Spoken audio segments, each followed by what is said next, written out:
Assalamualaikum warahmatullahi wabarakatuh. Perkenalkan, nama saya Anissa Naila Maharani, NIM 531422036, nomor absen 12. Saya dari kelas B, Sistem Informasi. Baik, di sini saya selaku pembicara pertama akan menjelaskan materi dari kelompok 4 yang berjudul Analisis Aplikasi Open Source menggunakan OBS Studio. Di sini ada anggota kelompok yang pertama Anissa Naila Maharani selaku pembicara pertama, yang kedua ada Miranda Triputri Sitorus selaku pembicara kedua, yang ketiga ada Safa Anugrah Pakutungan selaku pembicara ketiga. Latar belakang OBS Studio atau Open Broadcaster Software Studio adalah aplikasi sumber terbuka untuk merekam dan menyiarkan video langsung. Aplikasi ini banyak digunakan oleh berbagai kalangan seperti gamers, pembuat konten, dan pendidik untuk membuat video berkualitas tinggi.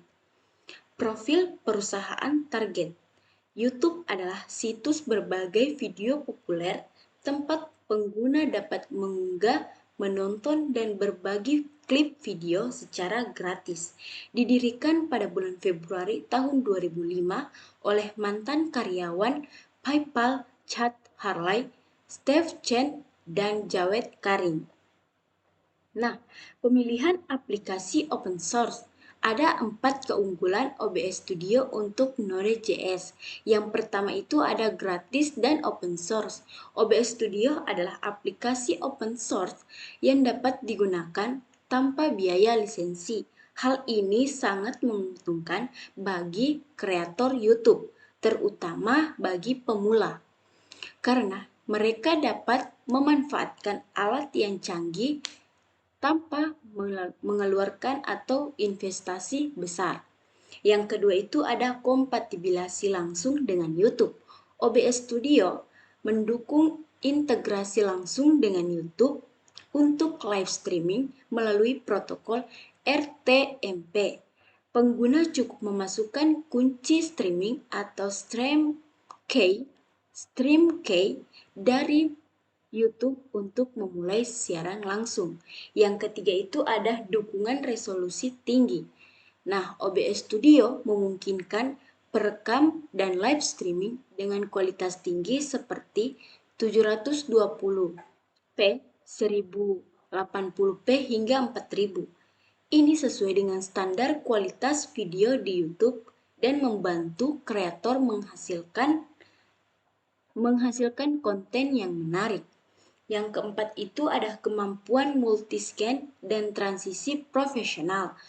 OBS Studio mendukung pengaturan multiscan sehingga kreator dapat dengan mudah beralih antar tampilan seperti antar layar utama, webcam, atau gambar latar. Fitur transisi yang dapat disesuaikan memberikan kesan profesional pada live streaming atau video. Selanjutnya akan dijelaskan oleh teman saya. Oke, perkenalkan nama saya Safa Anugrah Pakutungan dengan NIM 531422043. Nah, di sini saya akan menjelaskan tentang fitur utama dari OBS Studio. Yang pertama, ada manajemen multisumber. Ini memungkinkan pengguna mengelola berbagai sumber video dan audio secara bersamaan, seperti kamera, layar, atau media lainnya. Kemudian ada pencampuran audio real time. Ini memberikan kemampuan untuk mencampur, menyesuaikan, dan menyerapkan fitur audio secara real time. Yang ketiga ada kompatibilitas platform, yang dimana ini mendukung berbagai platform streaming seperti YouTube, Twitch, dan Facebook Live. Dan yang terakhir ada kustomisasi scene. Ini memungkinkan pengguna membuat berbagai tata letak untuk transisi antar scene secara dinamis. Nah, kemudian ada analisis kebutuhan bisnis, seperti identifikasi kebutuhan YouTube yang dapat terpenuhi melalui Studio, dampak potensial aplikasi terhadap efisiensi dan tantangan bisnis, dan tantangan bisnis yang mungkin dihadapi. Nah, seperti yang saya jelaskan tadi, di OBS Studio terdapat beberapa fitur seperti manajemen multisumber, manajemen audio secara real time, mendukung platform streaming, yang dimana YouTube memberikan fitur seperti membuat video, berbagi video, mendownload video, serta streaming. Nah, dengan OBS Studio, para YouTuber sangat dimudahkan karena dapat dibantu oleh OBS Studio dalam pembuatan konten, streaming, dan masih banyak lagi. Tetapi, tantangan bisnis yang dihadapi oleh YouTube dikarenakan OBS Studio multi aplikasi atau bisa digunakan di banyak aplikasi seperti Twitch dan Facebook Live, maka akan muncul tantangan dari platform streaming yang lain, sehingga membuat persaingan bisnis di kalangan media berbagi video akan semakin besar. Baik, itulah penjelasan singkat dari saya. Mohon maaf ya yang saya kata, akan dilanjutkan oleh materi selanjutnya. Terima kasih. Baik, perkenalkan nama saya Miranda Triputri Sitorus dengan NIM 531422037. Di sini saya akan menjelaskan rencana implementasi. Yang pertama, strategi implementasi OBS Studio di YouTube. 1. Analisis dan perencanaan, di mana pada tahap ini berfokus pada memahami kebutuhan kreator dan mempersiapkan integrasi OBS Studio dengan YouTube. Survei akan dilakukan untuk mengidentifikasi kebutuhan kreator terkait live streaming, perekaman video, dan pengolahan media, sehingga data yang diperoleh dapat digunakan untuk menyusun strategi implementasi yang relevan. Yang kedua, pengembangan teknologi dan integrasi, di mana integrasi teknologi yang seamless sangat penting untuk memastikan kemudahan penggunaan OBS Studio di YouTube. Salah satu dengan menambah opsi preset khusus YouTube yang secara otomatis mengatur resolusi, bitrate, dan latensi sesuai standar platform. Yang ketiga, edukasi kreator, di mana edukasi menjadi kunci utama agar kreator dapat memanfaatkan semua fitur OBS Studio secara optimal.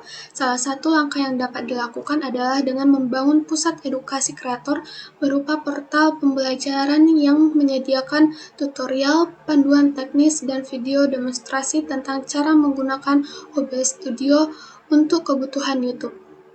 Selanjutnya, kolaborasi dengan komunitas dan kreator, di mana meningkatkan adopsi OBS Studio dapat dilakukan melalui kolaborasi dengan kreator populer dan komunitas pengguna perangkat lunak open source. Selanjutnya, monitoring dan evaluasi, di mana tahap akhir dalam meningkatkan adopsi OBS Studio adalah meningkatkan keberhasilan implementasi dan melakukan perbaikan jika diperlukan. Ini dapat dilakukan dengan menggunakan analitik untuk mengukur jumlah kreator yang menggunakan OBS Studio serta dampaknya terhadap engagement, waktu tontonan, dan kualitas konten di YouTube. Dengan menerapkan rencana implementasi ini, YouTube tidak hanya menghasilkan konten berkualitas tinggi, tetapi juga memperkuat posisinya sebagai platform pilihan bagi komunitas kreator global. Selanjutnya ada peran dan tanggung jawab anggota tim. Yang pertama, tim manager, di mana tim manager ini peran utamanya itu mengawasi keseluruhan pelaksanaan proyek, menyusun timeline, mengatur anggaran, dan memonitoring kemajuan proyek. Selanjutnya, tim TI, di mana tim TI ini berperan untuk mengembangkan fitur tambahan seperti preset khusus YouTube dan plugin chat super. Selanjutnya, menjamin kompatibilitas API antara OBS Studio dan YouTube.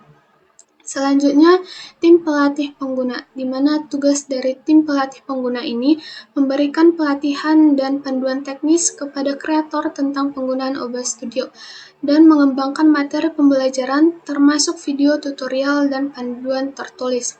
Selanjutnya, tim administrator sistem, di mana tugas mereka ini mengelola akses pengguna ke plugin atau fitur tambahan OBS Studio di YouTube, serta mengatur workflow sistem aktivitas pengguna untuk memastikan kelancaran operasional. Selanjutnya, tim monitoring dan evaluasi, di mana tim ini mengumpulkan data pengguna OBS Studio oleh kreator YouTube menganalisis dampak implementasi terhadap engagement, waktu tontonan, dan kualitas konten, serta menyusun laporan evaluasi dan memberikan rekomendasi untuk perbaikan strategi di masa depan. Selanjutnya, tim desain UI UX, di mana tim ini merancang antarmuka dan pengalaman pengguna, serta membuat wireframe,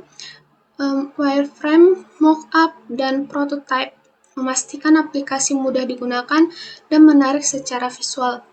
Selanjutnya, tim pengelola dokumentasi atau documentation manager, di mana tugas mereka ini membuat dan memelihara dokumentasi proyek, menulis panduan pengguna tutorial dan FAQ. Selanjutnya, menjelaskan API atau arsitektur aplikasi untuk pengembangan. Selanjutnya, kesimpulan. OBS Studio atau Open Broadcast Software Studio adalah aplikasi terbuka yang sangat populer di kalangan gamer, pembuat konten, dan pendidik untuk merekam dan menyiarkan video secara langsung dengan kualitas tinggi.